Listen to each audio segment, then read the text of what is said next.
del todo a lo que cada uno puede experimentar, porque estas etapas se viven de una manera siempre personal. Entonces,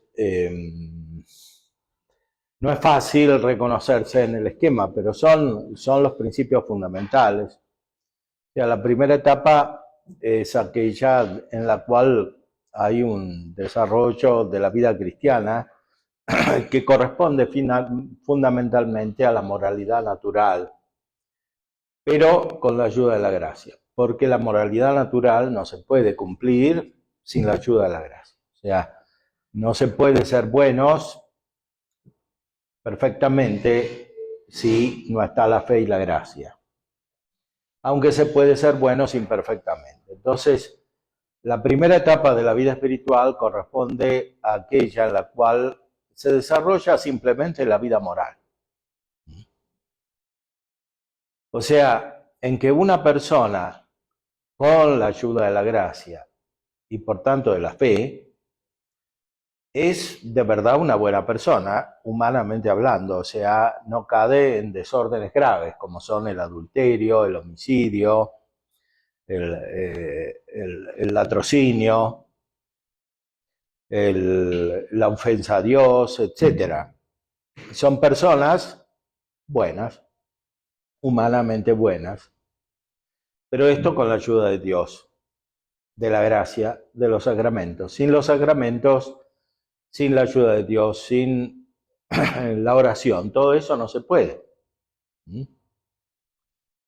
Claro, estas personas son buenas, pero tienen muchos defectos, de los cuales hemos comenzado a analizar la soberbia, que normalmente está oculta, incluso al mismo que la tiene. Justamente porque es soberbio se cree superior a los demás y no se da cuenta de su situación real. Además, hay otros vicios que San Juan de la Cruz describe, que son la lujuria espiritual, la avaricia espiritual, la gula espiritual. O sea, siempre andar buscando lo que a uno le gusta, no solo en las cosas temporales, porque esto de modo desordenado no lo hace, sino sobre todo en las cosas espirituales. O sea, tener una vida espiritual como a uno le gusta, y no como a alguien lo impulsa la gracia de Dios en una transformación profunda siguiendo el Evangelio. O sea que de alguna manera toma del Evangelio lo que le parece bien y lo que no le parece bien no lo toma o no lo profundiza. Es algo parecido a lo que hace el herético con la fe. O sea, el que no tiene la fe verdadera puede tener algunos elementos, toma algunos y otros no. Creo en Dios, pero no creo en la iglesia, como dice la gente.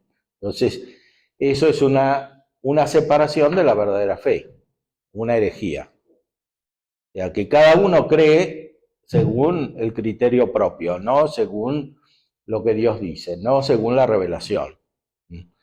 Y aquí pasa algo parecido. Cada uno, en el principio de la vida espiritual, puede retrasarse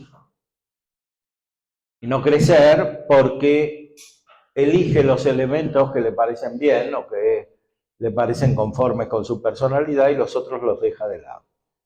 Entonces, como el Evangelio es uno y no es objeto de elección, sino de aceptación, de obediencia, puede suceder que alguien en esta etapa, al principio del camino espiritual, o se aleje del camino espiritual o incurra en un retraso. Hay un libro muy importante del padre Domenico Garrigou-Lagrange, que es muy famoso, Las 3 edades de la vida interior, y ahí pone un capítulo que se denomina Las almas retardadas. Las almas retardadas. Así como puede haber un retraso biológico, porque alguien no crece, así también puede haber un retraso espiritual. Porque alguien no actúa según toda la plenitud del Evangelio, sino solo parcialmente, tomando algunos elementos, y se retrae. A veces se retrae por miedo, a veces por pereza, y a veces por otros vicios, como la lujuria o la soberbia, o también por la gula espiritual. Gula espiritual quiere decir que no es gula en el sentido de que uno quiere comer demasiado o solo lo que le gusta, sino en el sentido de que uno busca solamente lo que le gusta desde el punto de vista espiritual.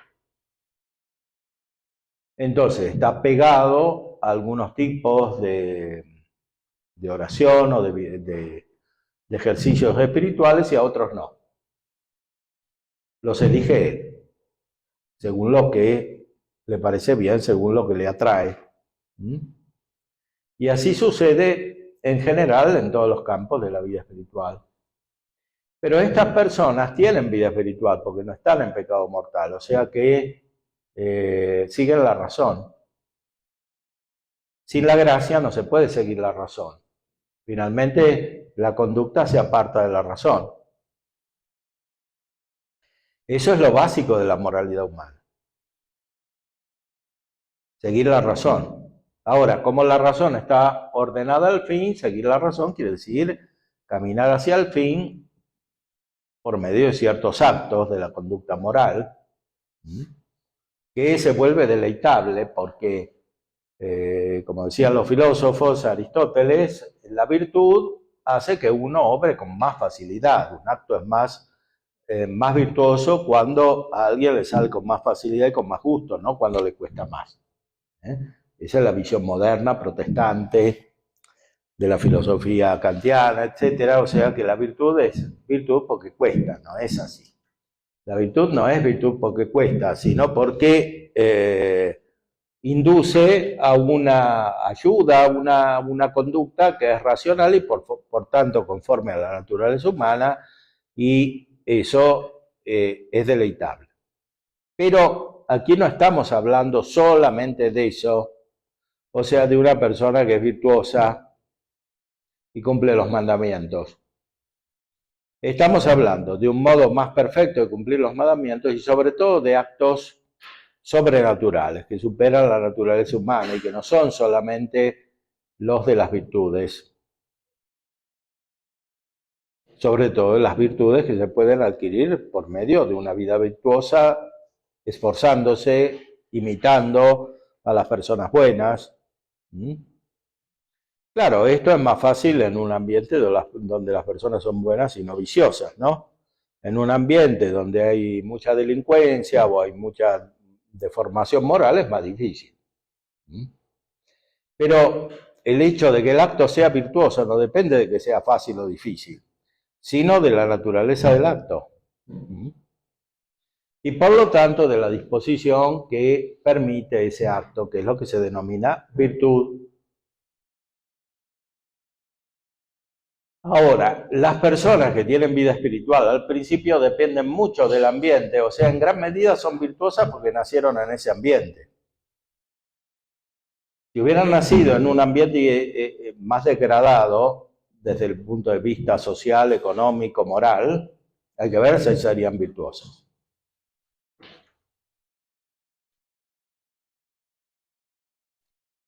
También en ambientes difíciles actúa la gracia de Dios. Normalmente en ese tipo de ambientes la purificación es más rápida porque para mantener la gracia hace falta una constancia, una profundidad mayor. En los ambientes favorables a veces es más difícil, accidentalmente. ¿Por qué? Porque uno se acostumbra a la facilidad de obrar bien, que depende en gran medida, aunque no lo sepa o no se dé cuenta, del entorno que tiene.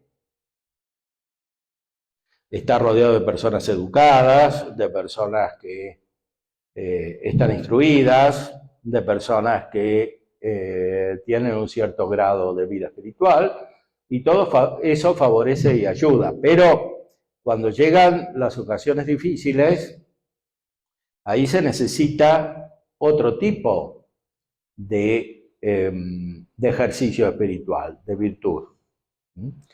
Y ese tipo de virtud, que es más profundo, viene de la gracia de Dios directamente, es sobrenatural. Sobrenatural quiere decir por encima de la naturaleza humana. Y por tanto, de la capacidad y de las fuerzas humanas, viene de un influjo de Dios. Ahora, eso que pasa, como estamos viendo en este análisis, en cierta manera sociológico, sucede también desde un punto de vista psicológico en la persona cuando crece. Para que crezca la persona de verdad, hace falta un influjo más intenso de la gracia de Dios. Porque la gracia no puede permanecer la misma toda la vida. Tiene que crecer. Tiene que crecer por una necesidad intrínseca, o sea, porque tenemos que llegar a la vida eterna, y el camino en cierta manera es infinito, porque la vida eterna es conocer a Dios, que es infinito. Y también hace falta la gracia de Dios porque las circunstancias cambian, porque la vida cambia, el cuerpo cambia, la persona cambia y los que están alrededor también. Entonces, no sabemos todo lo que puede pasar. Para todo eso que pasa en la vida hace falta más gracia, nuevas gracias y nueva fidelidad a la gracia, porque Dios da su gracia abundantemente, pero nosotros no siempre la recibimos. Entonces, hace falta mucha disponibilidad, mucha plasticidad, mucha obediencia a la gracia, a la acción de Dios, a la luz de Dios, mucha búsqueda de la verdad, y todo eso confluye en un cambio fundamental que San Juan de la Cruz denomina noche oscura del sentido. O sea, cuando una persona deja de ser como un niño y comienza a ser adulto en la vida espiritual, independientemente de la edad cronológica que tenga. Se comienza a ser adulto en la vida espiritual porque es espiritual. O sea, el espíritu ya no funciona de un modo solamente humano, solamente moral. No es como si fuera un buen judío que cumple todo, pero con la ayuda de la gracia. Sino que es algo más, es algo más profundo. Es una iluminación interior que le hace percibir, aunque sea desde lejos, los misterios que están revelados en el Evangelio. El misterio de Cristo, Dios y hombre, el misterio de la Trinidad, de la Iglesia, de la gracia, de la Eucaristía, de la vida eterna. Todos esos misterios al principio no se conocen, son casi como palabras o como nociones, como si fueran un concepto más. Pero después hay que empezar a percibirlos. Y para esto el hombre tiene que ser, o la mujer, tiene que ser más espiritual y más susceptible de ser iluminada por el Espíritu Santo. La persona tiene que percibir las cosas espirituales, sentir las cosas espirituales. No es un sentimiento como antes, es otro sentimiento. Es un sentimiento espiritual en el cual el actor principal es el Espíritu Santo. Esto comienza en lo que San Juan de la Cruz denomina vía iluminativa. Porque se empieza a percibir una luz. No es que ya sea un gran santo esta persona, sino que empieza un camino más propiamente espiritual. Que también es contemplativo, porque la perfección del intelecto humano no está en el razonamiento complicado y por tanto en la meditación, sino en la contemplación, que es algo quieto, es como una intuición. Pero no intuición como la de los sentidos, ¿no? Como cuando uno dice que tiene una intuición, porque le parece algo, porque le gusta, porque no le gusta. Eso todavía es algo de los sentidos. Hay sentidos para eso, ¿no? Los filósofos medievales hablaban de un sentido que se denomina estimativa o cogitativa en el hombre, que sirve para eso, ¿no? Para percibir lo conveniente o no lo conveniente, pero eso es muy sensible. No se trata de esta intuición, ¿eh? Como cuando alguien, o un niño, por ejemplo, intuye que esa persona le gusta o no le gusta. A veces es mala y a veces no es mala, es buena. O sea, le falla la intuición.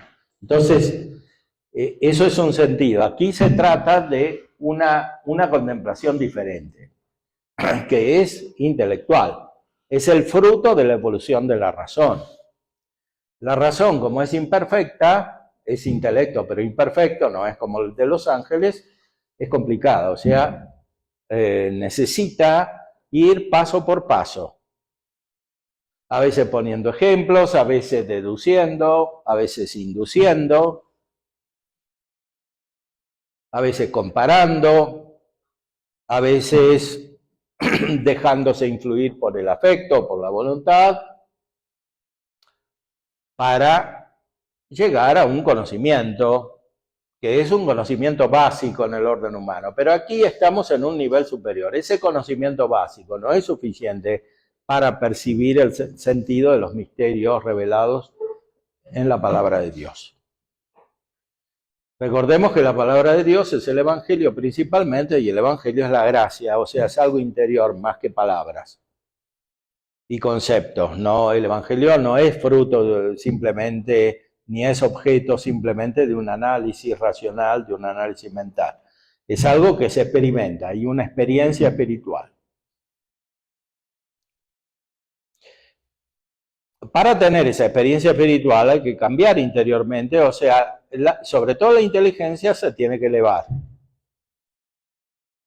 Y entonces tiene que percibir algo más allá del razonamiento complicado, del modo normal de funcionar la mente.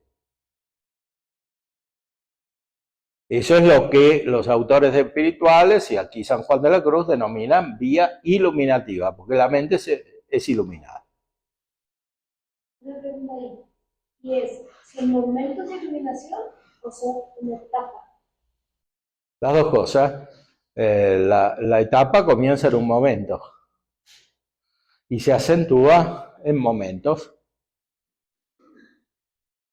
Porque la gracia no es como los conocimientos naturales que tenemos, ¿no?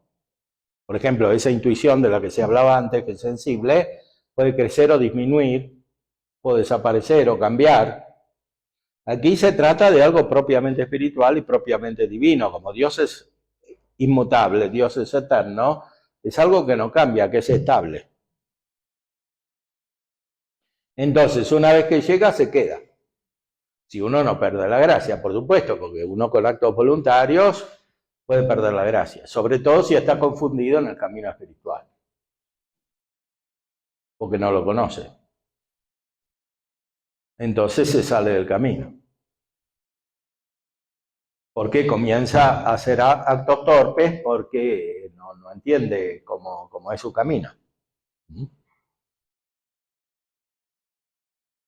Sí, aquí recordemos que la gracia de Dios, que es la fuente de esta iluminación, no es algo físico, no es algo psicológico en el sentido natural, como se habla de psicología evolutiva de un niño que se hace adulto, sino que es algo propiamente espiritual, más aún divino. Entonces no tiene más y menos.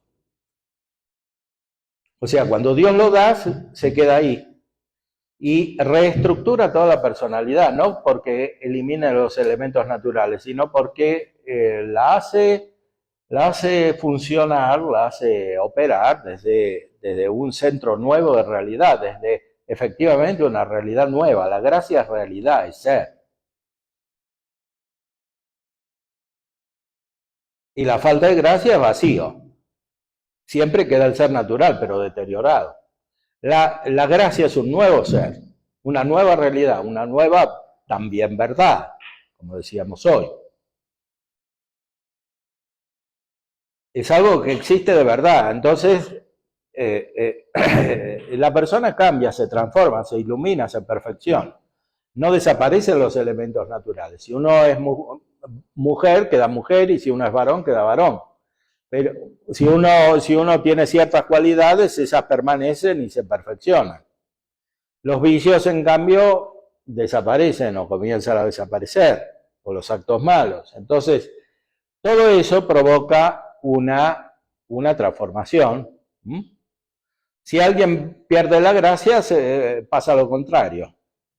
Cambia de personalidad, pero porque se degrada, o sea, se reestructura de otra manera a partir del pecado. Entonces parece que es otra persona.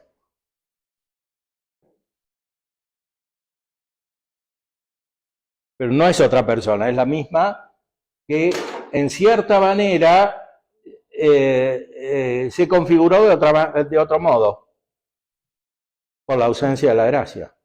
Cuando viene la gracia es al revés, o sea, la persona se transforma, pero no de un modo violento, porque sí, la gracia siempre viene del mismo Dios, que es el autor del ser, de las cosas, que es el creador, y entonces perfecciona la naturaleza según lo mismo que era.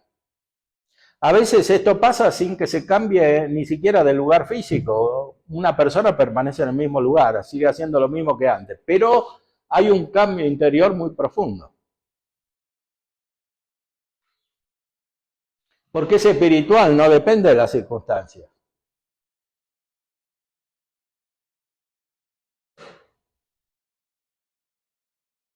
Entonces, en vez de huir de la oscuridad que produce la luz, hay que buscarla.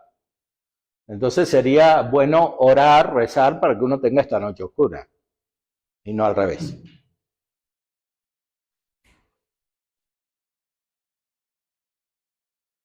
Las dos que dice San Juan de la Cruz. Porque eso es el Evangelio. Es el centro de la vida cristiana, es la gracia. Decíamos entonces que esta vida iluminativa, que es vía también, es un camino, un modo de vivir, como el cristianismo mismo es un camino. En los Hechos de los Apóstoles, al cristianismo se lo denomina el camino. Bueno, es un modo de vivir, o un método si uno quiere. La palabra método viene de camino, pero no es un método como si fuera un protocolo médico. Como en la época del COVID había que hacer ciertos pasos, cumplir ciertos procedimientos. No, en la vida cristiana no es así, porque es un camino espiritual, no físico ni exterior. Y además es un camino hacia adentro más que hacia afuera.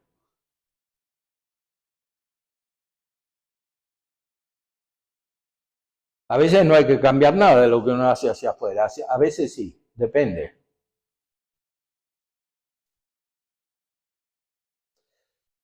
Bueno, esta es la vía iluminativa, pero la etapa más profunda a la cual llegan los santos de verdad, y todos ya estamos llamados a ser santos, es la vía unitiva, en la cual hay una unión profunda con Dios. La unión es la caridad, o sea, es una vía en la cual se conoce a Dios porque uno está unido a Dios, y en cierta manera se lo conoce al mismo tiempo en Dios y en sí mismo. Ahí se comienzan a percibir los dones de los misterios divinos por el auxilio del Espíritu Santo a través de sus dones. El centro de la vida mística son las virtudes teologales, fe, esperanza y caridad, que ya dijimos,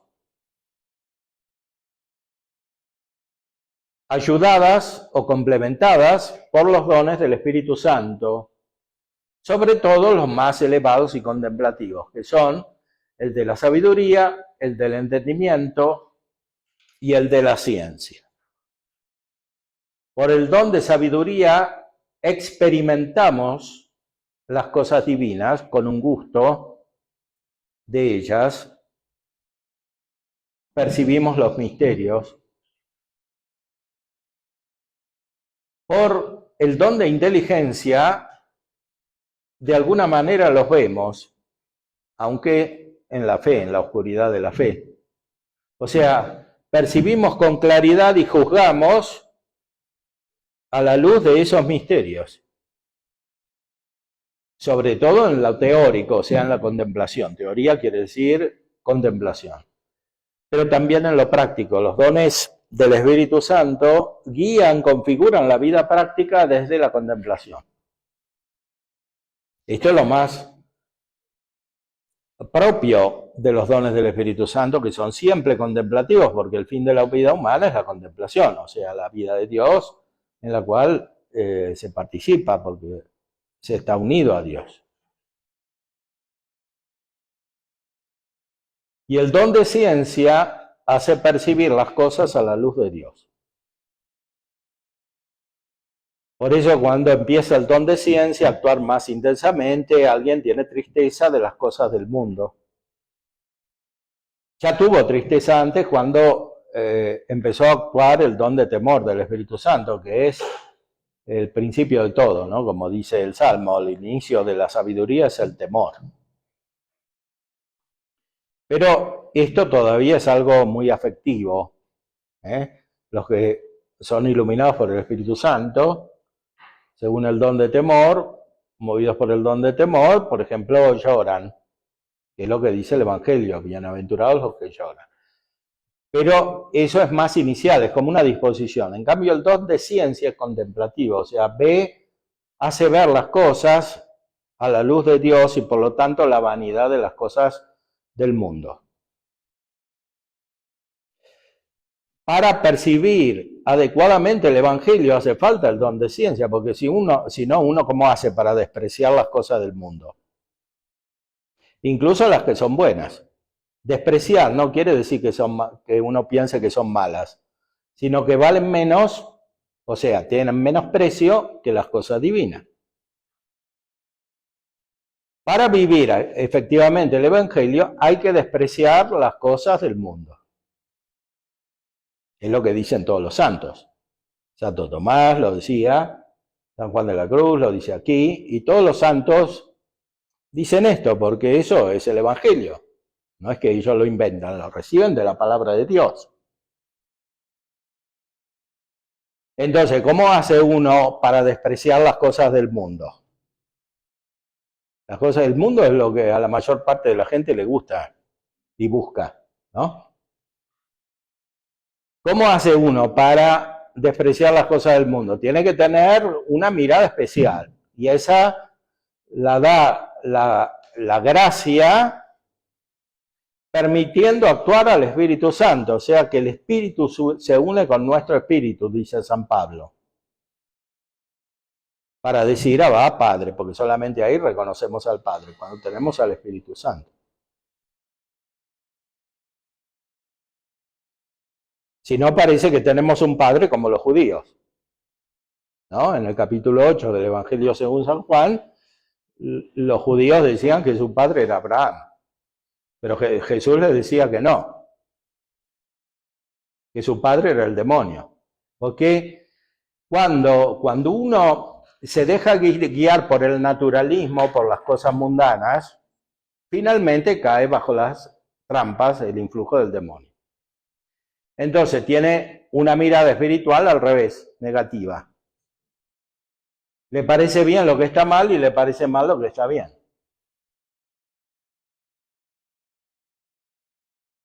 Esa configuración profunda de la mente, estable, depende de los dones del Espíritu Santo.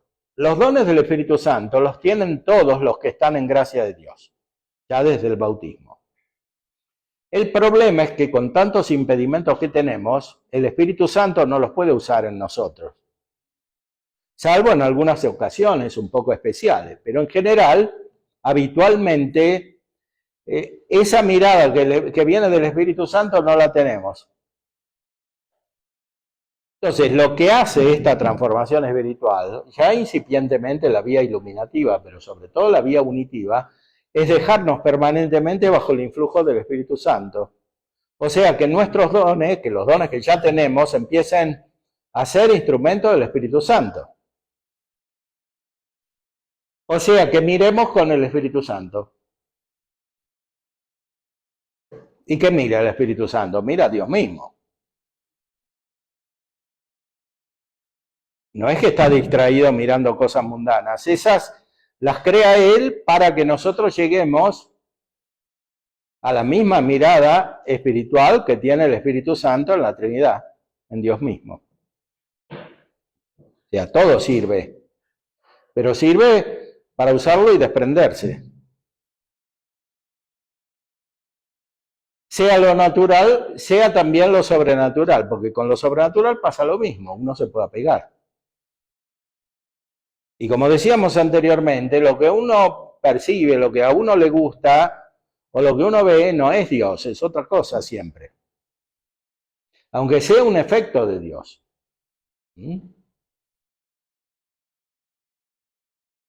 Claro, con la gracia en cuanto tal no pasa eso, porque es la misma vida de Dios.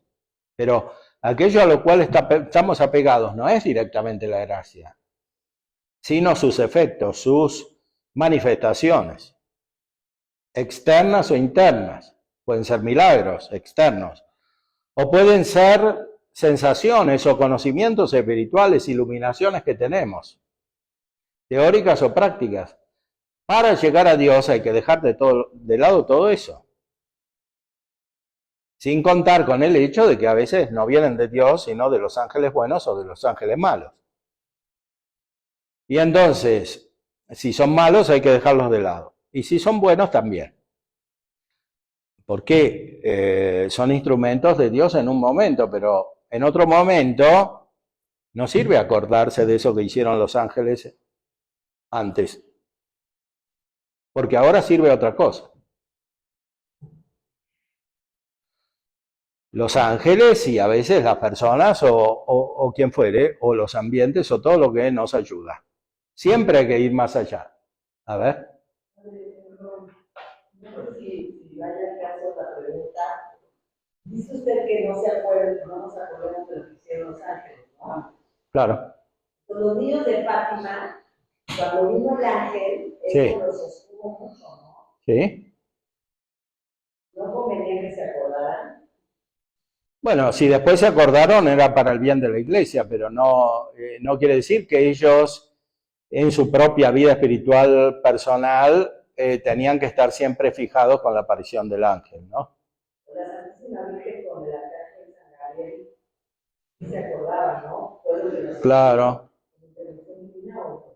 Bueno, pero eso, lo que dijo el arcángel San Gabriel venía directamente de Dios, no era iniciativa de San Gabriel, porque él era ángel justamente, es un mensajero, un anunciador. Entonces decía algo que no venía de él. Entonces la Virgen María se quedó con lo que venía de Dios. Y nosotros también. Pero para hacer eso tenemos que dejar de lado todas esas sensaciones espirituales, aunque vengan de los ángeles, ¿no?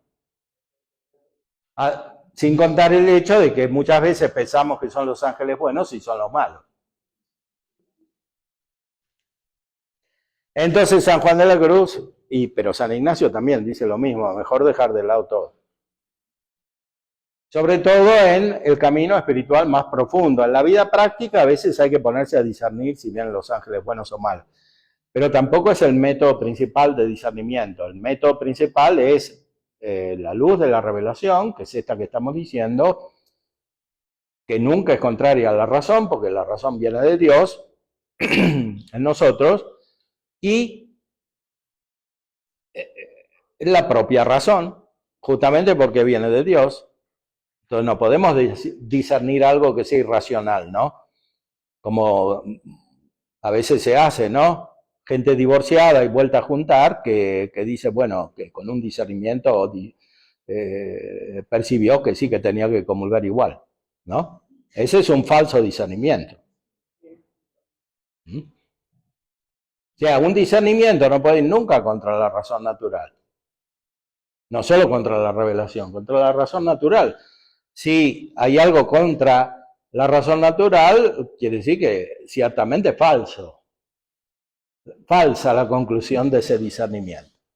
Discernimiento quiere decir distinción, juicio, discreción, o sea que una cosa se separa de la otra. O se junta. Pero si uno está todo el tiempo pensando a ver qué hacen los ángeles en su mente, se vuelve loco.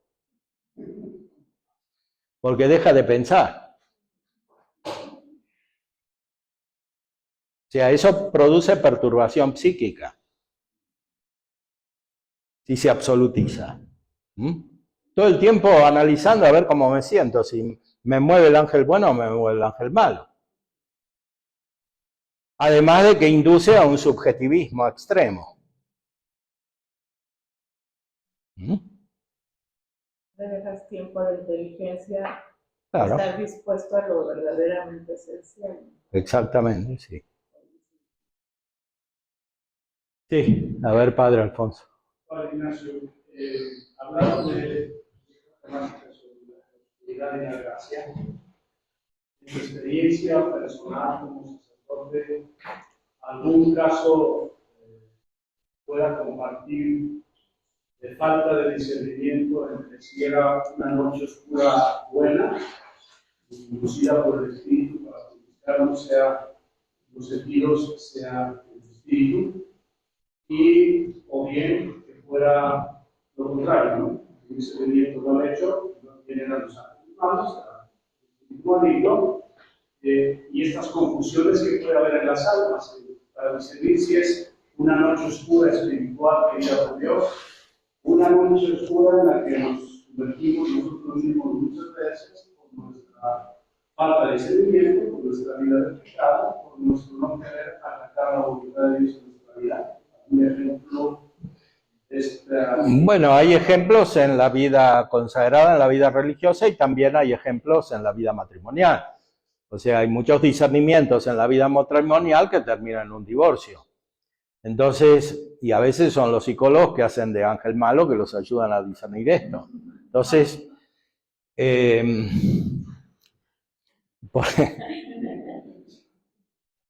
porque si uno no usa los principios de la razón natural y se deja llevar por el sentimiento, inmediatamente incurre en esa confusión. O sea, tienen que ser los principios de la razón natural principalmente gobernados por la fe, o sea, iluminados por la fe y por los dones del Espíritu Santo. Cuanto más difícil es la situación, tanto más tiene que intervenir la fe y el Espíritu Santo, porque esa situación está permitida por Dios para que efectivamente haya un crecimiento espiritual. Entonces, no se puede tomar cualquier criterio subjetivo porque se tienen desacuerdos o gustos diferentes como motivo para una separación. Eso es lo que pasa normalmente, ¿no? O sea, muchos matrimonios terminan en una separación. Y a veces son matrimonios que tienen poco tiempo. Entonces, quiere decir que no es simplemente que no hubo un discernimiento antes. Muchas veces tampoco lo hubo. Pero quiere decir que en el momento no se aplicaron los criterios adecuados, que vienen de la razón humana, de entender lo que es el matrimonio, y también, y sobre todo, vienen de la gracia y de la fe. O sea, de entender que eso efectivamente es un sacramento. Y lo que es un sacramento, o sea, que está hecho para producir la gracia. Lo principal del matrimonio no es que dos personas se junten, o sea, que tengan un vínculo, sino que tengan la gracia. Porque todos los sacramentos están para la gracia.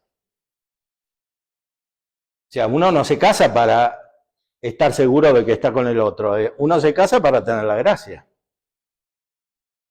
Y lo otro es un elemento necesario o favorecedor de esta vida de gracia. Por eso siempre el matrimonio es una respuesta a una vocación, que es la única vocación.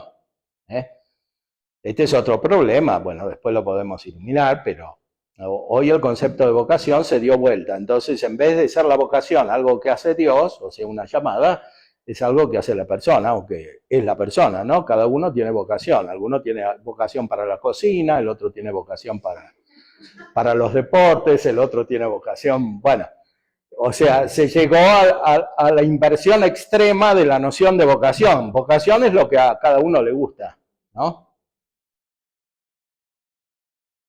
O a lo sumo, cuando es más sofisticado el análisis, aquello para lo cual tiene más aptitud, pero eso no es la vocación. O sea, en la Sagrada Escritura la vocación es lo que hace Dios, que nos llama a todos a la santidad. Y la vocación es la misma, porque Dios nos llama a todos a lo mismo.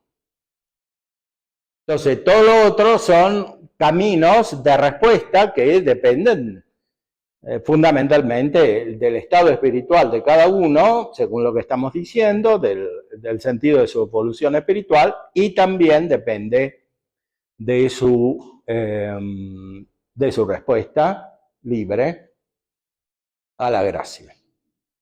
Y secundariamente depende de las circunstancias, ¿no? O sea, de cómo es cada uno y también de cómo es lo que tiene alrededor. Entonces, el matrimonio es la respuesta a una vocación, en su sentido pleno. No es simplemente el fruto de la elección natural. San Ignacio dice que para casarse hacen falta más signos que para no casarse. Empezando por el otro o la otra.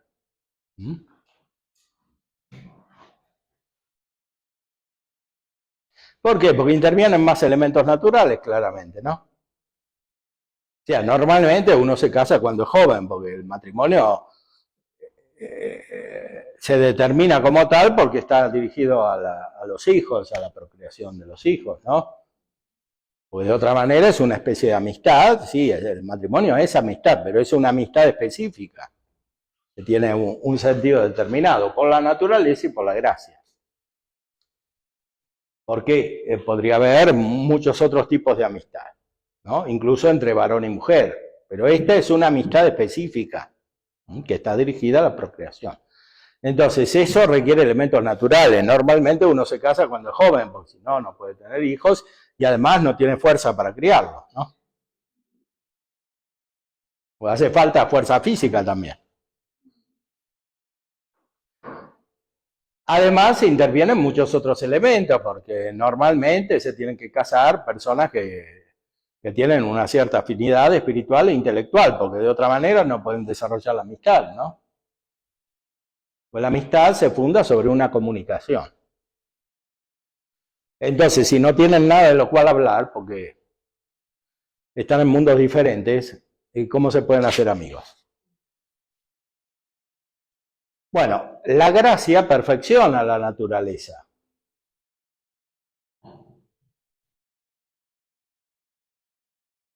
Entonces, aquí sí hay que distinguir o discernir los elementos naturales a la luz de la gracia para el matrimonio. San Agustín decía que la gracia perfecciona la naturaleza, pero nunca la sustituye. Nunca la sustituye, el Santo Tomás lo dice sobre la base de San Agustín, sí. No, la gracia siempre perfecciona la naturaleza, pero la gracia es principal respecto a la naturaleza. Entonces, cuando hay que actuar, hay que mirar las cosas desde arriba, no desde lo natural, desde lo sobrenatural, y ver cómo perfecciona lo natural. Ahora, si uno empieza de abajo para arriba, no llega nunca, porque la gracia es divina, es vida de Dios. Entonces, llega un punto en que se equivoca. De modo teórico o práctico, los dos.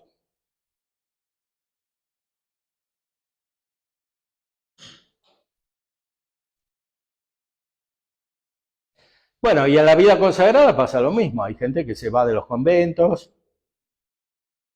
hay gente que abandona la vida consagrada, hay sacerdotes que hasta pierden la fe, etc. Bueno, todo eso viene de lo mismo en el fondo, porque el orden sagrado, por ejemplo, es un sacramento. Entonces lo principal del orden sagrado no es la capacidad de celebrar la misa, de confesar, es la gracia. Todos los sacramentos producen la gracia. Y en la vida consagrada es lo mismo. Si uno hace votos es porque tiene gracia, porque si no, no los hace. Si no vienen de la gracia, no son votos. Son actos humanos. Voto quiere decir deseo. O sea, tiene uno un deseo sobrenatural que le viene de la gracia y del Espíritu Santo de seguir el Evangelio según los consejos de Cristo. Bueno. Ahora, si uno no es fiel a la vida espiritual y se retrasa, es un alma retardada, como dice Garrigou Lagrange, ¿qué pasa? Que después el voto lo ve como si fuera un deseo humano y ese deseo humano es cambiante porque es humano. Entonces primero uno quería una cosa y después quiere otra, según lo que le atrae en el momento. Y como cambió, a veces las personas cambian por los pecados, como dijimos antes. Entonces primero quería una cosa y después quería otra. No quiere decir que lo que hizo antes estaba mal. Quiere decir que lo que hace ahora está mal. Pues si no, puede venir la tentación de ir al psicólogo para que le justifique que lo que hizo antes en realidad no lo tendría que haber hecho.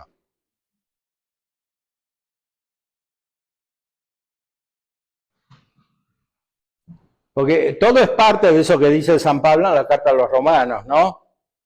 Que no solo lo hacen, sino que justifican a lo que lo hacen. Entonces, el verdadero psicólogo cristiano no tiene que hacer eso. Lo que tiene que hacer es ver desde la gracia.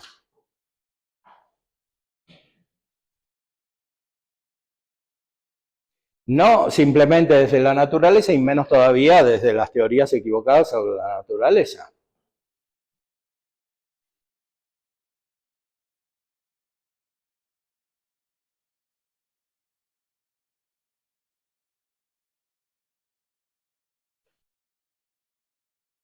Ahora, como el camino espiritual es difícil porque uno se puede equivocar, siempre hace falta la ayuda de los otros, que es la comunidad o el padre espiritual, porque necesitamos las dos cosas. Porque la persona humana no vive como un individuo aislado, vive en una comunidad, en una sociedad que lo influye para bien o para mal, empezando por los consejos que le dan los demás, ¿no? Por ejemplo, una señora que se divorcia y las amigas enseguida le dicen que se tiene que buscar otro y hasta se lo consiguen.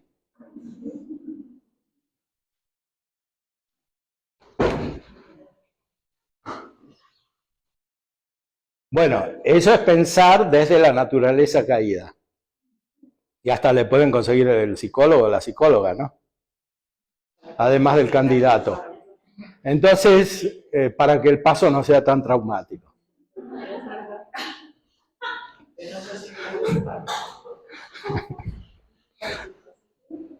Bueno, este es el realismo evangélico. No estamos en las nubes, vemos la realidad, ¿no?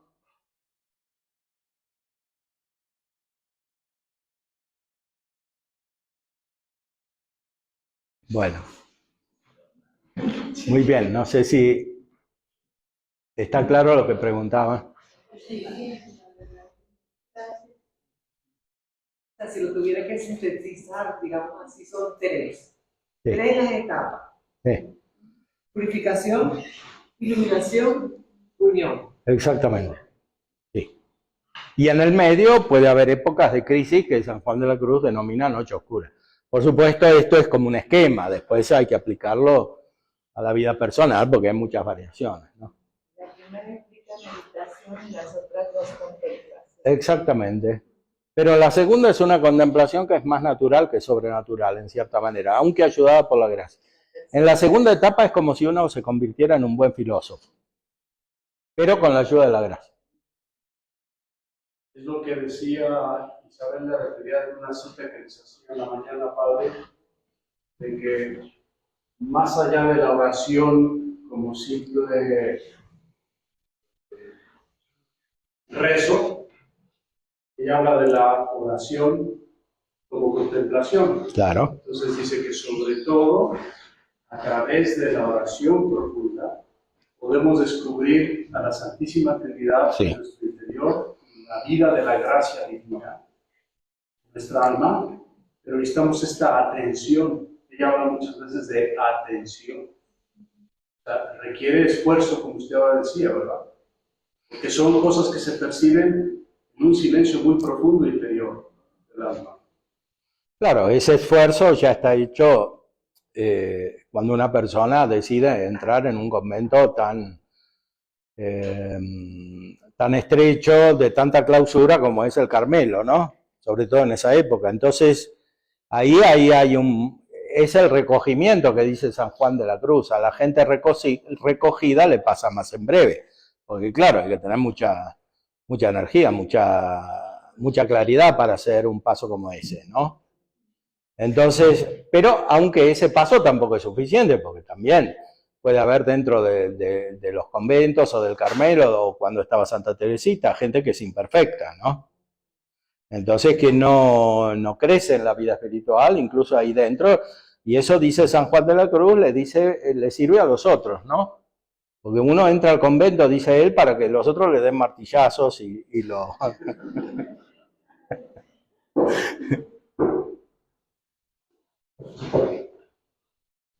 O sea, para que en la realidad crezca.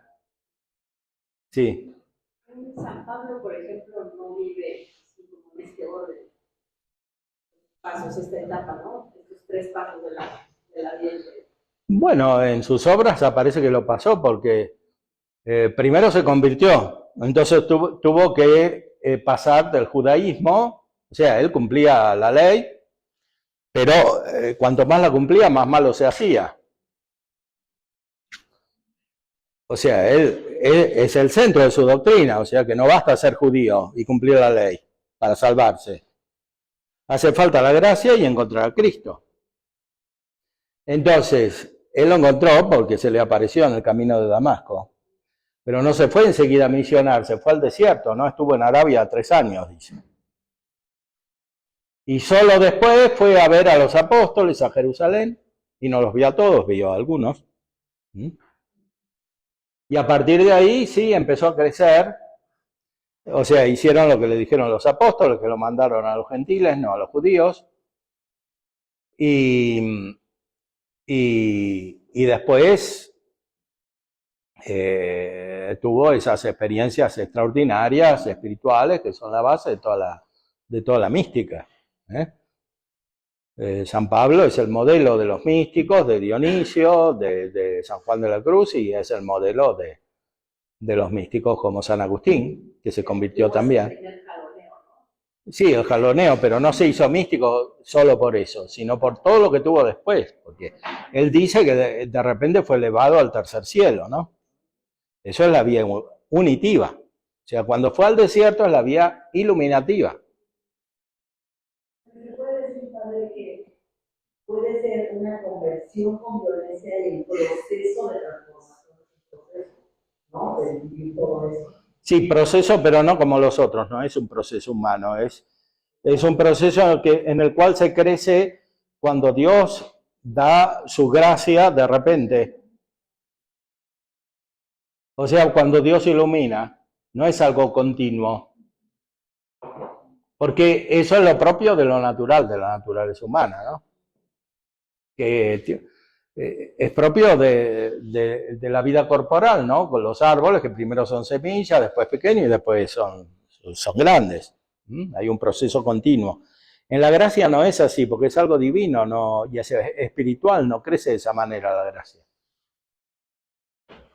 Crece cuando Dios la da.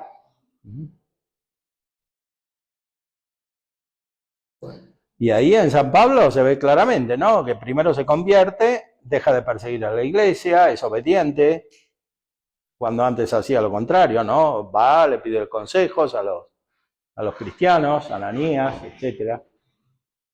Y después se va al desierto. Está ahí, solo. Y Dios lo ilumina. Y solo después empieza su vida activa, apostólica, activa en el sentido de apostólica, porque lo de antes también era activo, pero en orden a algo que todavía no tenía. Ahora sí, es dar a los otros lo contemplado, como dice Santo Tomás. Es otro tipo de vida activa. La primera es la vida activa como la de los griegos, ¿no? O sea, la moral es la vida activa. Ejercitar las virtudes para llegar a algo que es el fin de la vida humana. Por eso San Gregorio Magno, que Santo Tomás cita, dice que no todos tienen que empezar enseguida por un tipo de vida directamente contemplativo, porque tienen que ejercitarse en las virtudes. Sobre todo los que se convierten. Porque tienen muchas disposiciones contrarias, entonces no pueden entrar directamente en la vida contemplativa. Porque les hace peor. Entonces tienen que ejercitarse en la vida activa para después llegar a la vida contemplativa. Cuando la vida contemplativa es perfecta, entonces se transmite. O sea, el perfecto apostolado no es hacer muchas cosas, no es organizar mucho, ni hacer muchas actividades externas, sino dar a los otros lo contemplado.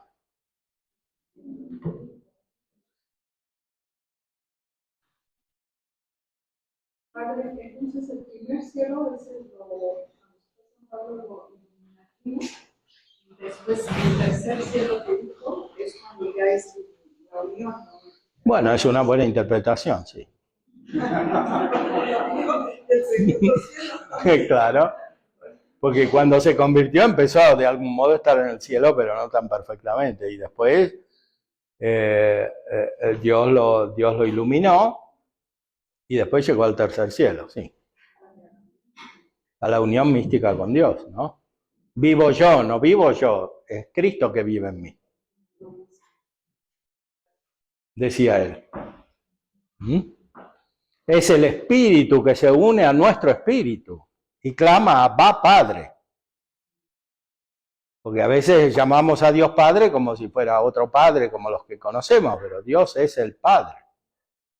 Y para eso tenemos que ser iluminados por el Espíritu Santo.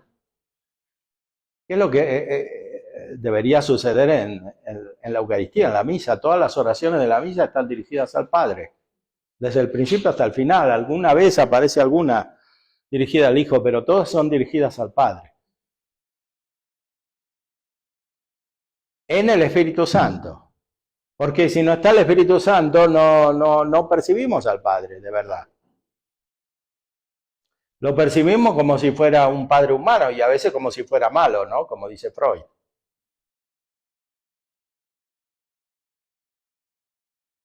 Y como dice mucha gente, para la cual Dios es malo, ¿no? O sea, lo único que hacen es manifestar su experiencia interior de la paternidad. O sea, ven a Dios como padre, pero como padre malo, castigador.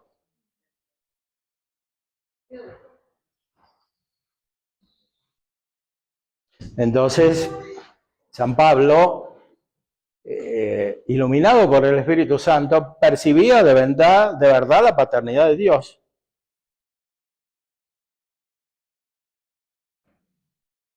O sea, el modelo es Cristo, claro. Yo te alabo, Padre, Señor del cielo y de la tierra, porque has ocultado estas cosas a los sabios y prudentes y las has revelado a los pequeños. Los pequeños son los que siguen el Evangelio, que son despreciados por los otros que no siguen el Evangelio, sino las filosofías mundanas, porque parecen más científicos, más rigurosos, ¿no?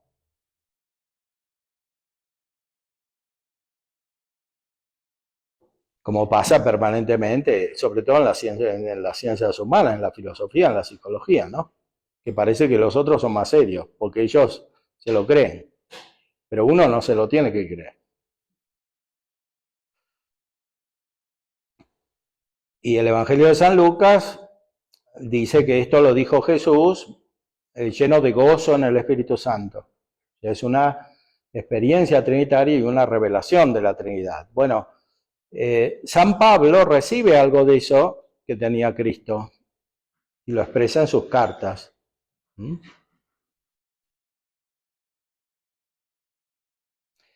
Y todos nosotros, cuando tenemos verdadera vida espiritual, también recibimos esa experiencia. En la vía unitiva se tiene esa experiencia en profundidad, como la que decíamos de Isabel de la Trinidad. O la de San Juan de la Cruz también, en sus poesías, en muchos lugares se expresa ese conocimiento de la Trinidad, sobre todo en la llama de amor viva, que es el libro más elevado. La llama es el Espíritu Santo.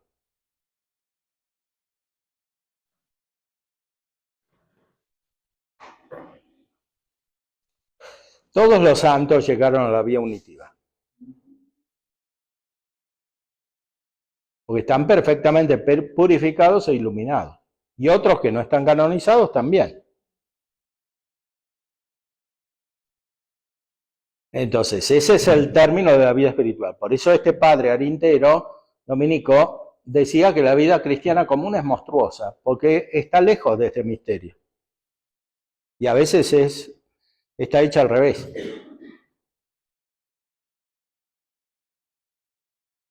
A veces hay formas de psicología y sobre todo de filosofía que teorizan una teología al revés. O sea que uno recibiendo los sacramentos, la Eucaristía, viviendo en la iglesia, se organiza de tal manera que su mente cambia, pero cambia para peor. Entonces no es solamente cuestión de reacción individual de las personas ante las gracias, sino que a veces es cuestión más amplia, o sea, de la vida de la iglesia.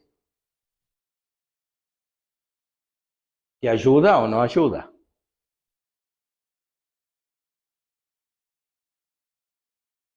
Sí. Tampoco debemos concebir de manera siempre, de hecho quizás casi nunca, ¿sí?, lineal estos tres estadios de la vida interior, porque puede ser que yo ya comience a entrar en un estadio más unitivo que purgativo, pero aún algunas zonas o aspectos de mi vida siguen necesitando de purgación. Sí, por supuesto. De purificación. Y lo mismo puede ser, incluso ha ocurrido, ¿no?, en la vida de los santos, que aunque ya estaban en un plan muy unitivo, no solo iluminativo, pues de repente, ¿no?, sin Dios quererlo, pero sin permitirlo, alguna caída más o menos grave les ayudó a evitar la soberbia en la que estaban llegando por recibir gracias especiales de unión con Dios. ¿Es así? Sí, normalmente eso pasa en la primera etapa, es mucho más difícil que en la última etapa, o sea, puede pasar en la segunda, sí. San Juan de la Cruz dice que muchos herejes están en la vía iluminativa. Entonces, y eso puede pasar en el orden moral también. O sea, que llegaron ahí y por su soberbia no solo no siguieron adelante, sino que hicieron mucho daño a la iglesia. Entonces, ahora en la vía unitiva es casi imposible. Porque justamente es una cercanía tan estrecha con Dios que es algo de lo que sucede en la visión beatífica, en la cual es imposible el pecado, ¿no? Quizás no lo purgativo, pero sí, así como puede haber una invasión de espacios entre la purgativa y la iluminativa, sí vía iluminativa, con ciertos rasgos ya de unión, pero no perfecta, y sigue siendo iluminativa, digamos, sí, eso sí. En lo grueso, ¿no? Sí, en el estado fundamental sí, pero puede haber momentos de más elevación, claro. Ahora, San Juan de la Cruz dice que la verdadera purificación del sentido no se cumple del todo hasta que no está la purificación del espíritu. Del espíritu. O sea que nunca se terminan de superar los vicios de los principiantes si no se pasa de verdad la unión perfecta con Dios. Y eso hace que los que están en el medio puedan efectivamente tener caídas importantes porque no se ha purificado del todo su soberbia.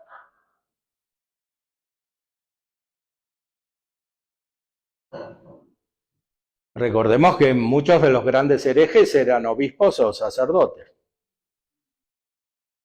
Y algunos con gran desarrollo intelectual, como Lutero, ¿no? Aquí estamos en una casa de los agustinos, era Agustino Lutero.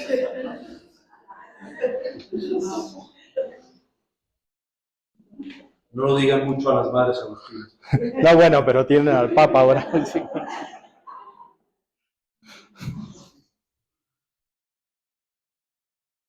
Claro, y era un tipo muy inteligente, escribió muchas obras, tradujo la Biblia, etcétera, etcétera, ¿no? Pero hizo mucho daño en toda Europa y en el mundo también. Entonces, sí, es misterioso, ¿no? Judas también era apóstol y sacerdote, porque había sido elegido con los otros 11, ¿no? Y después lo traicionó a Cristo y cometió un pecado grave y se suicidó. Entonces, no, sí, la vida espiritual es realmente posible cuando hay humildad. Por eso los santos, Santo Tomás también lo dice, que la humildad es una virtud fundamental, no porque sea la más elevada, sino porque más elevada es la caridad, pero si no está la humildad, los otros tampoco están perfectamente. Y a veces sirven para peor, porque lo dice San Juan de la Cruz también. Que a veces hay inconvenientes, no solo en las visiones, en el tipo de vida espiritual que uno tiene, las iluminaciones, sino que hay inconvenientes también en las virtudes morales que suelen ser imperfectas, si no está la gracia plenamente desarrollada. También es porque nosotros podemos engañarnos a nosotros mismos como personas, ¿no? Perdón. Repítalo. Sí, que podemos engañarnos a nosotros mismos. Sí, que nosotros nos podemos engañar a nosotros mismos, pero a Dios no. Entonces, no da los dones de la gracia. Y esta perfección no es auténtica, ¿no? Sí. No nos da. Sí, los dones últimos. Ahora los dones que nos va dando en el medio, sí nos lo pudo haber dado, pero nosotros usarlos mal. O sea, es como los carismas. Los carismas son gracias para el servicio de la iglesia. Incluso alguien puede tener un carisma en pecado mortal. O sea, no tener la gracia santificante, pero tener un carisma, porque Dios se lo dio. Es parecido a lo que pasa con un sacerdote malo, que celebra la Eucaristía, confiesa, produce el efecto, el sacramento produce la gracia, pero él no hace un acto bueno. Y así sucede con los que tienen carismas, pero no tienen la gracia santificante. O sea, no tienen todo este desarrollo de la vida espiritual, o lo tienen y lo pierden, por ejemplo. Entonces, la vida interior es muy profunda. No se puede percibir solo con algunos esquemas simples. Por supuesto, para percibirla bien hay que tener una base teológica y filosófica muy importante como la que tiene San Juan de la Cruz, ¿no? Que como decía el padre, estudió en Salamanca, en un momento de esplendor de la Universidad de Salamanca. Sobre todo porque estaban los tomistas ahí, también había nominalistas y escotistas, pero evidentemente San Juan de la Cruz seguía la doctrina mejor. Puede haber, por ejemplo, la gracia sacramental, como un sacerdote, la comunión o la confesión, pero puede haber, por ejemplo, que una persona haga un milagro y no esté en gracia, y ese milagro es de Dios o cómo va. Sí, puede ser. Puede ser, porque hacer un milagro no es algo que se ejecuta por el propio poder que tiene esta persona, sino por porque es instrumento de Dios, ¿no? Más milagro es celebrar la Eucaristía.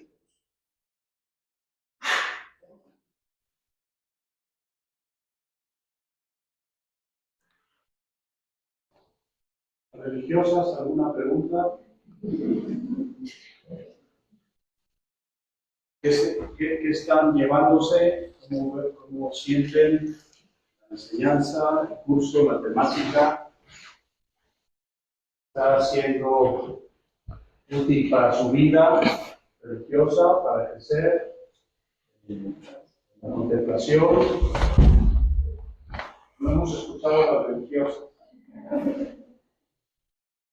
Bueno, Bien, muy valiente la hermana Nati.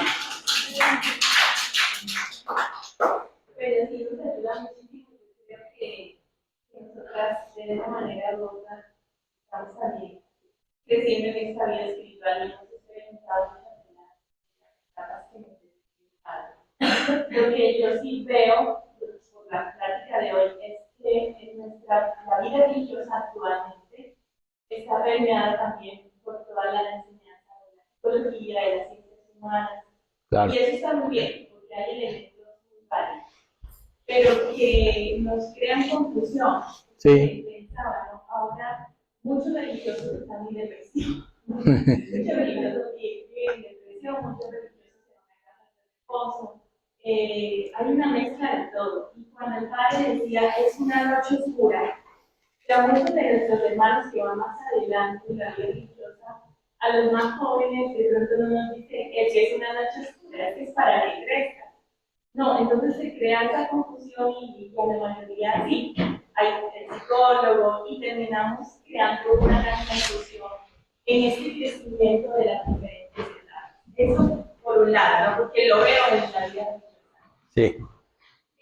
Bueno, y lo otro es un tema más pastoral, pensaba, cómo ayudar a nuestros cristianos de a pie, el cristiano que está en la parroquia, a ir creciendo en esta vida espiritual, porque yo veo que hay mucha vida cristiana, mucho rezo, muchos esquemas, pero poco crecimiento en la vida espiritual. Claro. ¿Cómo se puede hacer? ¿Cómo nos podemos nosotros ayudar a ellos, ¿no? Sin que tengan que estudiar la suma loca. Claro. Bueno, lo primero, lo segundo depende de lo primero, o sea, es verdad eso, ¿no? O sea, que hay gente normal, gente muy buena, muy saludable, muy alegre, que va a los conventos y después tiene que ir al psicólogo. Resulta que antes no iba y después tiene que ir. Eso es una cosa rara. O sea, que pudiera suceder en algún caso, uno puede entender, bueno, se manifestó, quién sabe qué enfermedad psiquiátrica que no se conocía, pero sobre todo por razones orgánicas, pero que sea algo sistemático no puede ser. Porque justamente la vida religiosa está para lo contrario. Bueno, análogamente sucede con el matrimonio, porque el matrimonio es para que la gente sea santa, no para que tenga problemas psicológicos, ¿no? Es lo mismo. Entonces, si pasa eso, a veces hay parroquias que tienen que tener consultorio psicológico, etc. Bueno, entonces, si pasa eso, quiere decir que hay un problema estructural, que no es simplemente de un individuo, porque no puede ser que todos los que se casan terminan teniendo problemas, tienen que ir al psicólogo, o los que entran al convento, o cualquier tipo de vida religiosa, o al seminario. No es. La gracia perfecciona la naturaleza, no hace lo contrario. Quiere decir que hay una confusión muy profunda. Hay mucha oscuridad que se transmite al pueblo. Santo Tomás decía, citando los padres de la iglesia, ¿no? Que el pueblo florece cuando el sacerdocio florece. O sea que el pueblo es como el reflejo del sacerdocio. Y en el medio, ¿quiénes están? Los consagrados, dice Dionisio, ¿no? Los monjes. De cualquier modo que se los conciba, o sea, los que son los intermediarios entre los sacerdotes que están cerca de Dios en la santidad y el pueblo. Porque, es claro, el sacerdote tiene que ser como Cristo que está en el cielo, ¿no? Y entonces necesita que esa luz del cielo llegue a la tierra, y eso se da por medio de la vida consagrada. Como decía Dionisio, de los monjes son los que tienen una vida unificada. Monje viene de monacos, o sea, de uno, monos, uno.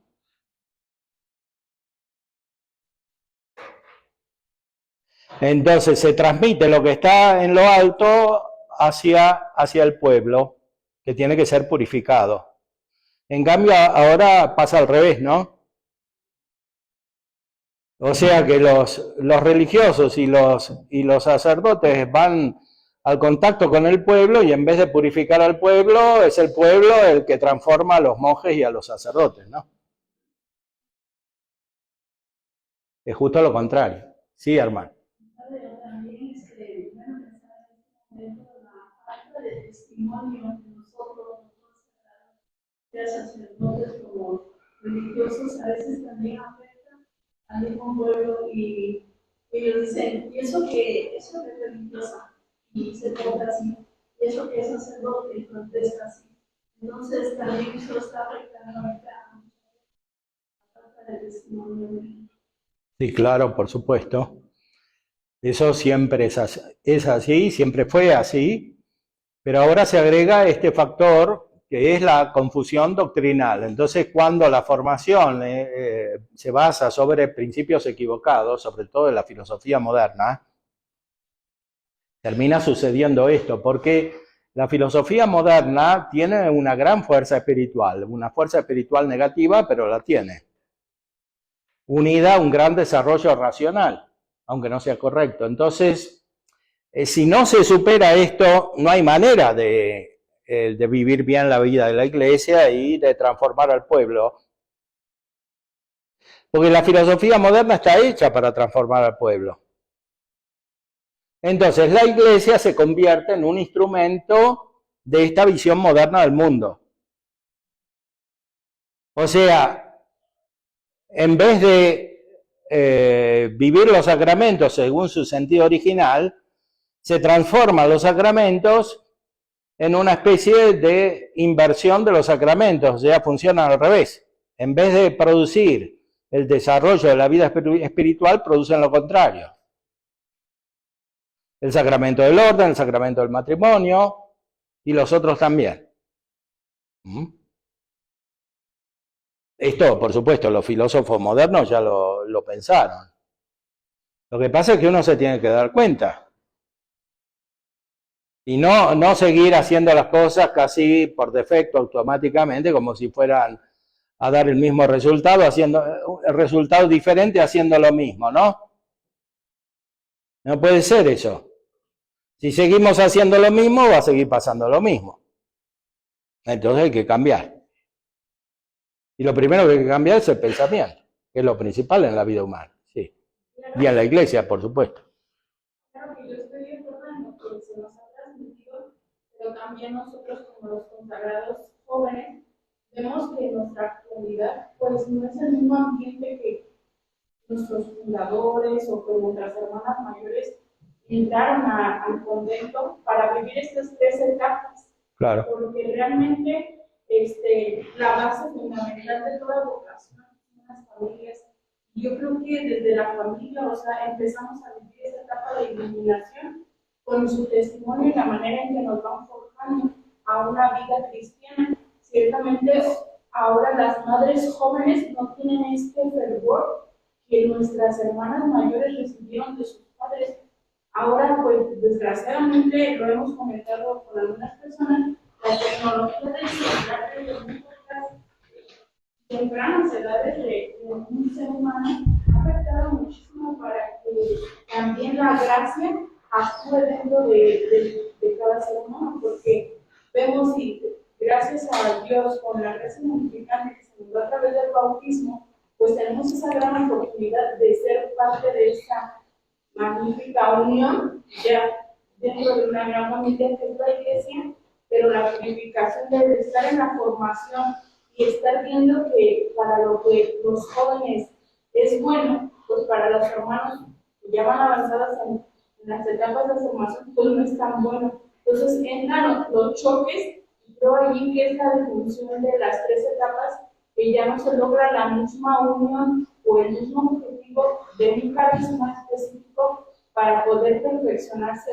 al 100. Al contrario, pues es ahora cuando dicen, pues no estás bien, tus carencias afectivas, tus carencias morales, pues las tienes que trabajar. Entonces es ahí donde te mandan erróneamente con un psicólogo, en lugar de mandarte primero con un padre espiritual, que realmente el padre espiritual te diera esa pauta de decir realmente qué es lo que necesitas. Bueno, eso es parte de lo mismo, o sea, de este fenómeno que tiene raíces culturales muy profundas. Entonces hay que tener también una visión estratégica, cada uno según la formación que tiene, la misión que tiene, hay que ver el bien común, no solamente el bien particular. Todo eso va a seguir pasando y puede seguir pasando peor que ahora todavía, por eso hay que pensar, o sea, hay que pensar las causas y estar preparados, y para eso hay que tener una vida espiritual efectivamente más profunda, pero también un desarrollo intelectual. Hay que buscar la verdad, que es lo que dijimos hoy por la mañana, buscar la verdad no solamente en la vida personal, sino también en la vida de la iglesia, y transmitirla, porque la raíz de los problemas que hay hoy, en el mundo por supuesto, pero también en la iglesia, es que hay un alejamiento de la verdad. Por ejemplo, ¿por dónde empezaríamos si hoy le voy a platicar la realidad? Cerca de donde yo vivo, hay un sacerdote recién ordenado que ni siquiera él mismo cree que la hostia está, ¿no? Y luego de ahí, pues encontramos muchísimos problemas de adicciones, suicidio, bueno, intentos de suicidio, homosexualidad, y la cuestión de si los psicólogos no formamos parte de esa solución. O sea, ¿de dónde nos agarramos? O sea, digo, obviamente o sea, por los... Bueno, en casos extremos sí, hay que intervenir con todos los medios posibles, con psicólogos, con todo lo que se pueda, pero no es la solución de verdad. O sea, es como una emergencia, como los bomberos que tienen que apagar el incendio. Pero hay que ir a las causas de las cosas, ¿no? Saber hacia arriba, aunque de momento sea la emergencia, pero caminar hacia arriba, sí. Sí, caminar hacia arriba. Ahora fui, gracias con el padre Alfonso, fui a los seminarios, fui el año pasado al seminario de Puebla y les di un curso muy amplio a los seminaristas, y estaban los superiores, y después este año fui a Colima también. Sí. Entonces hay que empezar por ahí. ¿Me permite, padre? Ahora que usted hablaba de este sacerdote, sí, no sé, y eso es joven. sí, recién ordenado. Sí, el problema es que ahí comienza el problema. El pescado se pudre comenzando por la cabeza.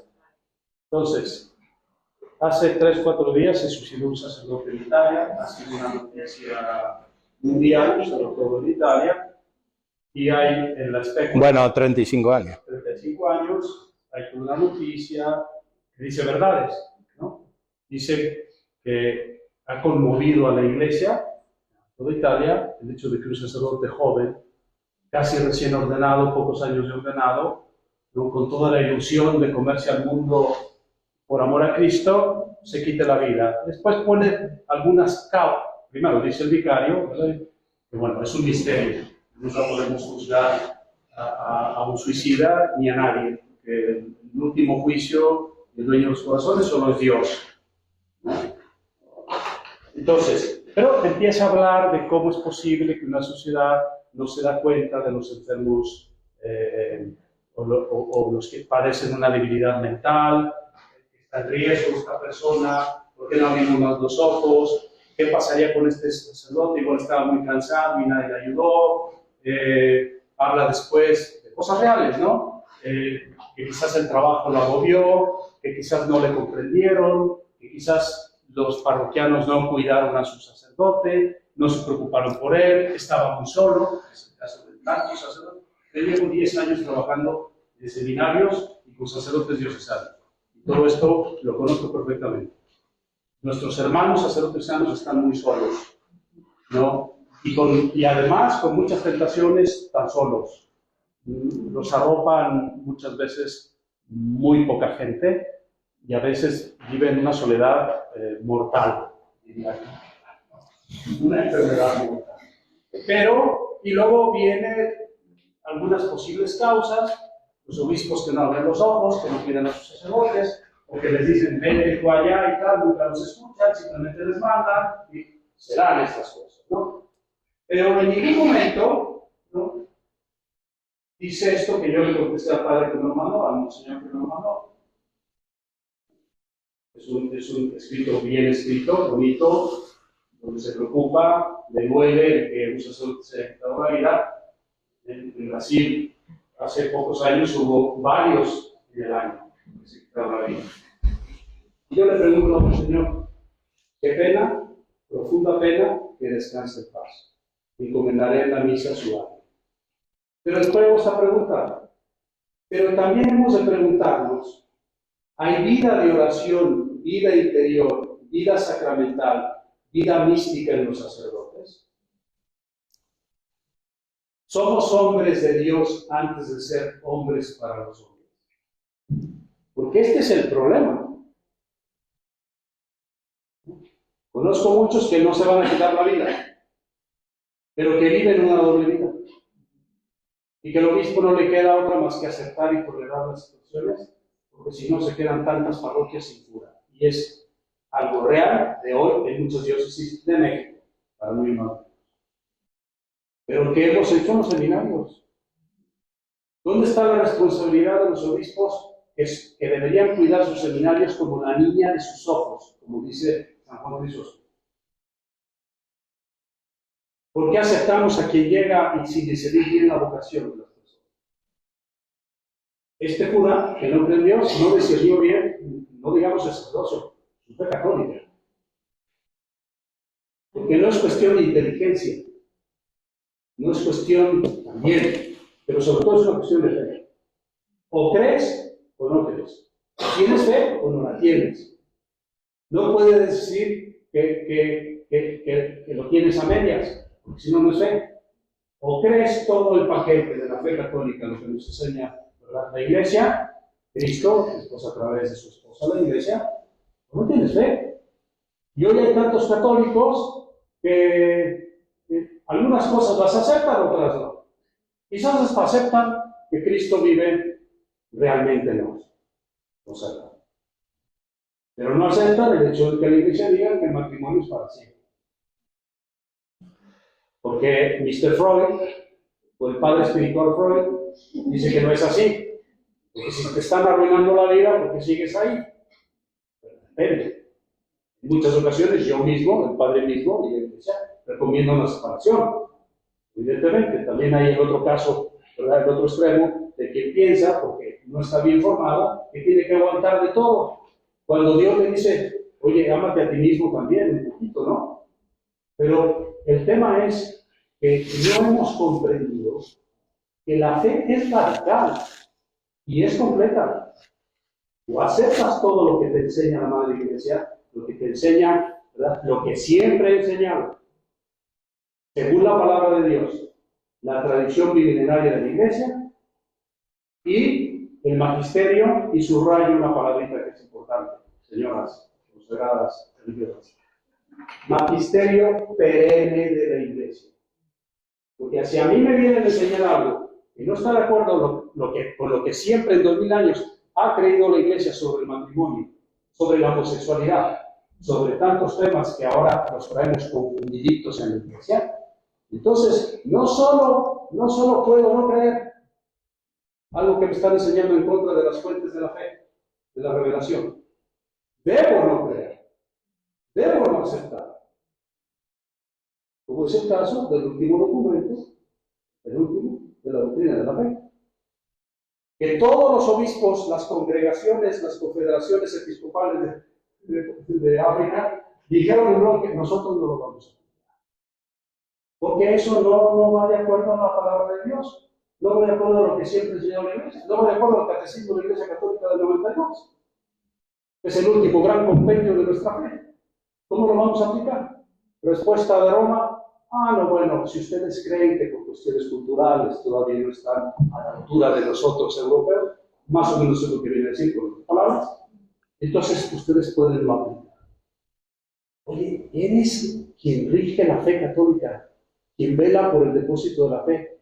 Y dices que entonces algunos pueden sí aplicar esto, pero esto es magisterio, ¿no? Y otros no. Entonces, ¿qué magisterio es? Estos son los problemas que hoy vive la Iglesia y ante los cuales tiene un gran reto nuestro querido Papa León. Y esperemos que poco a poco, ¿no? Hasta ahora ha dicho cosas muy importantes el Papa. Está volviendo a retomar la tradición de la Iglesia. Los padres de la Iglesia, en el discurso que tuvo el Dicasterio para las Iglesias Orientales, es maravilloso. Cuando ha hablado del matrimonio, clarísimo, el padre seguramente tocará el tema después, ¿no? Cuando ha hablado de lo que es el amor humano, claro, tiene que ir poco a poco, porque desgraciadamente en los últimos años ha habido mucha confusión.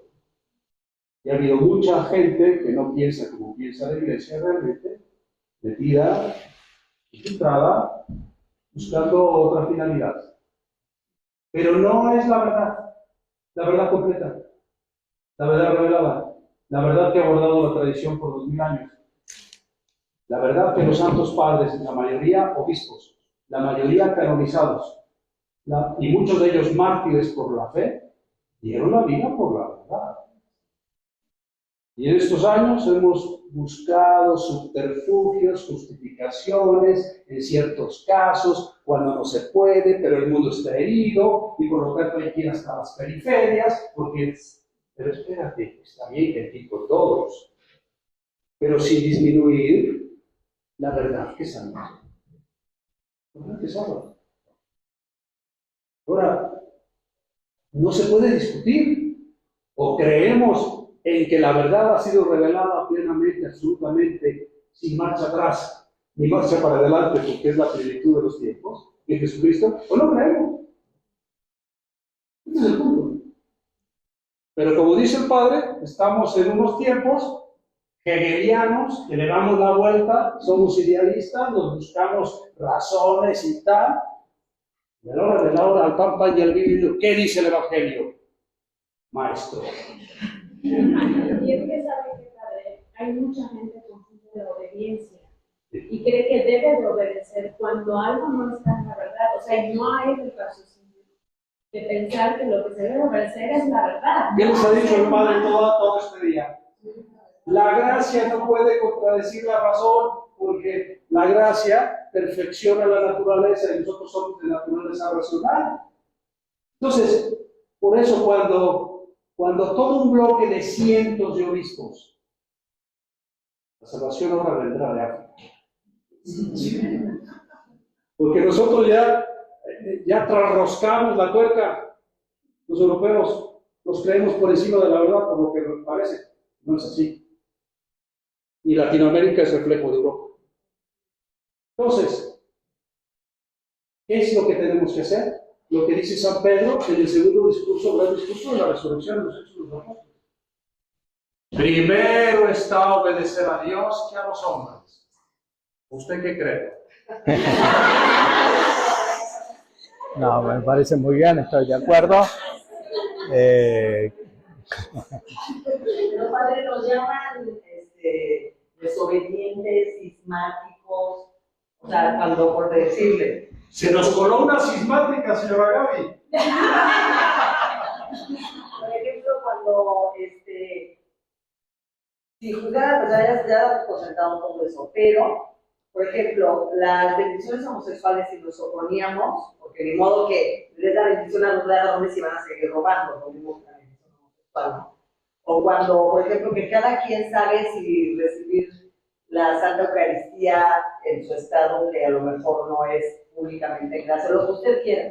No somos nadie para juzgar, pero tampoco nos sonaba como de Jesús, nuestro Señor, y del Evangelio. Entonces, es muy difícil como laicos, porque ustedes tienen autoridad de sacerdote, pero nosotros, por más de que estudiemos los laicos, sí se nos acusa de cismáticos, de vivir, de antipapales, Ajá, y claro que vamos a seguir a Jesús y si nos van a crucificar, pues que nos crucifiquen. La verdad sí deberíamos de pensar en eso. Y si les quedamos pésimos y nos expulsan, pues que nos expulsen. Sin embargo, es el dolor de que la verdad no avance en un mundo donde no importa lo que seas, tú te estás haciendo el bien, dices, órale, vas a llegar al cielo, y tú también, pero en todas nuestras familias está eso. De que yo no le hago daño a nadie, es que ya no se quiere buscar la verdad. Entonces, yo me imagino que como sacerdotes o como religiosos también es muy difícil transmitir esa verdad. ¿Y qué ve usted? O cómo podemos hacer, no sé si como grupos o cómo unirnos, porque es a través de la unidad y nunca separarnos de la iglesia, ni rajarnos, no por la palabra, debe seguir defendiendo. Pero, ¿qué podemos hacer para que sí preservar esa verdad? Lo que estamos haciendo en este curso. Volver a los fundamentos racionales y sobrenaturales de nuestra fe católica. Porque la fe que realmente da respuesta a todo, es la fe católica. Todo. En tiempos de duda, en tiempos de turbulencia, hay una cosa así de gruesa, de casi 900 páginas, con un índice perfecto, que nada más que lo hizo el mejor teólogo del siglo XX y el XXI, que se llama Joseph Ratzinger Benedicto XVI, por encargo de Juan Pablo II, que se llama Catecismo de la Iglesia Católica. Eso está sancionado por la palabra de Dios, por la tradición de la Iglesia, tiene citas de todos los santos padres habidos y por haber, y luego del magisterio pontificio, los concilios, los grandes documentos papales, definitorios y dogmáticos. Entonces, cuando hay dudas, mientras pasa la duda, porque por algo Dios permite estos periodos oscuros de la Iglesia, hablando de las oscuridades, Padre, ¿no? ¿Para qué? Como me dijo un día una señora muy agobiada en años pasados con estos temas, no era ella. No era Marisa, no, para nada. Ella es muy activa y es muy tirada para adelante. Pero, otra señora que conozco muy bien. Padre, ¿cómo está? La cosa está durísima. Padre, ¿qué vamos a hacer? Y salió un documento. Padre, ¿y ahora qué vamos a hacer? Ya salió esto también. Padre, y dijeron esto. Padre, y se dijo esto. Y en el avión.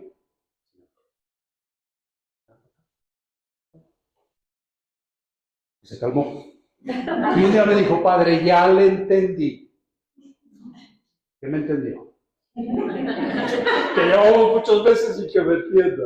Dice, ya entendí que Dios me ha dado este tiempo y lo que dure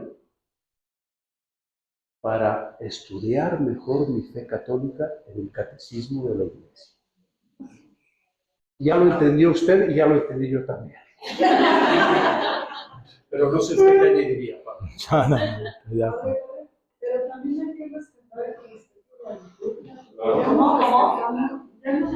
Hay que rescatar Sí. el respeto a la verdad de la liturgia, porque de verdad tienen respeto y ellos son sacerdotes, están consagrados, tienen esa autoridad para no permitir que seamos tan irrespetuosos en el altar, en todo lo que conlleva la liturgia, porque nosotros laicos no podemos pasar allá, y ustedes sacerdotes, como que es un trabajo divino para rescatar todo ese respeto que se ha perdido a quienes están en la altar.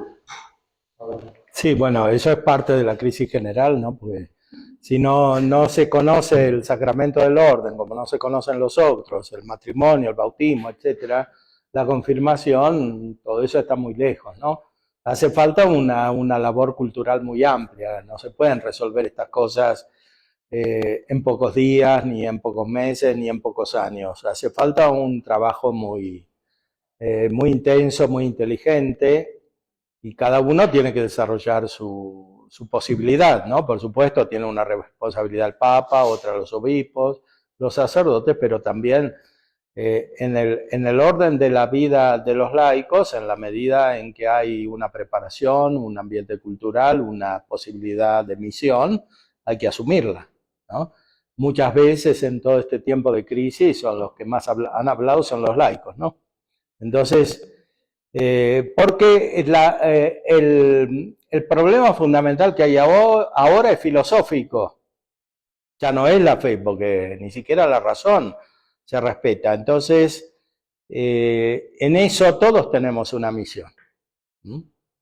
O sea, en restaurar el uso de la recta razón. Por supuesto que nos apoyamos sobre la fe y sobre la gracia, pero en esta misión estamos todos unidos, porque ya es tan básica la misión que no depende de ser sacerdote.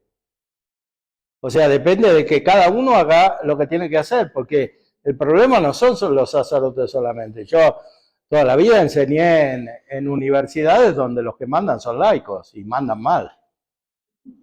No es cuestión solamente de sacerdotes, porque muchas veces los laicos engañan a los sacerdotes. Entonces, hay que trabajar también a ese nivel, ¿no? Con la verdad y con la fidelidad y con la rectitud moral y con la rectitud en la... Porque, hoy el problema fundamental en gran medida viene de las universidades. Hay muchas universidades católicas, pero el resultado no es bueno. O sea, no es como debería ser. No están hechas para el resultado que hay ahora. Sí. La universidad debe ser fiel a la verdad y amar Claro. la verdad y generar amantes de la verdad. Y es lo que no, Bueno, los enemigos de la Iglesia enseguida copan las universidades. Las públicas y cuando pueden, que casi siempre pueden, las católicas también. Entonces, ahí está el problema de base, porque la enseñanza secundaria, todos los niveles de enseñanza dependen también de la universidad. Entonces, cómo se forman los jóvenes, etcétera. Entonces hay que actuar ahí, porque eso es lo que tiene la repercusión más universal. Y eso es tarea inmediata de los laicos, porque la mayoría de los que están en las universidades son laicos, no son sacerdotes. Y muchas veces son los dirigentes. Entonces, el problema está ahí. Algunos conocen la verdad, pero no son fieles a la verdad. Y otros la perturban conscientemente y deliberadamente. O sea, quieren usar la Iglesia para difundir el mal y el error. Las estructuras de la Iglesia que con tanto trabajo y sacrificio de muchos se construyeron, sea laicos como religiosos, como sacerdotes. Entonces, ese es un problema gravísimo. El Concilio Vaticano II dice que la misión de los laicos, entre otras cosas, está en luchar contra el demonio en las estructuras de la vida temporal. O sea, los laicos no están para hacer exorcismos en una iglesia. Están para luchar contra el demonio adentro de las universidades y adentro de muchos otros lugares. Porque ahí están los problemas principales. Después todo lo demás son consecuencias.